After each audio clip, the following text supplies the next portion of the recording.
And I'm here today to talk about like the criteria that we look at when we're picking grapes. So by and large, what we're doing is we're out sampling at least once a week. As it gets closer to picking, we do a little bit more sampling more often, and we're looking at particular things.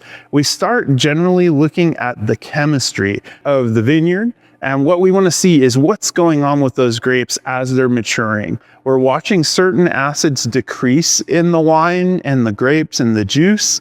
And we're watching other things like the sugar, the tannin, and the flavor slowly increase over time.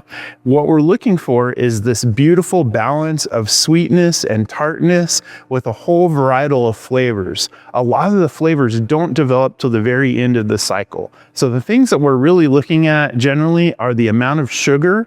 We look at it in a unit called Brix, where we're looking at Brix of sugar, and that's about percent. It's roughly equivalent to the percentage of sugar in the whole juice.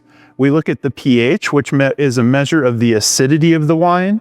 We look at the titratable acidity, which is the amount of acid that could be measured in that grape juice as well.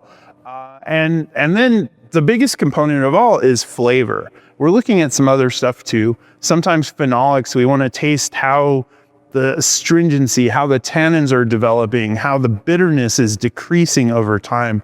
We want to look at the seeds too. There's a great indicator in seeds. As the seeds become black, they get more and more mature character to them. They start out bright green, but by the time they get black, they're fully mature. That's one of the things we like to look for when we pick.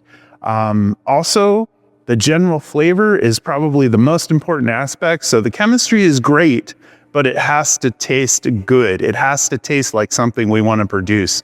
And that ends up being the end all be all and the driving force behind what we're looking at when we pick the grapes.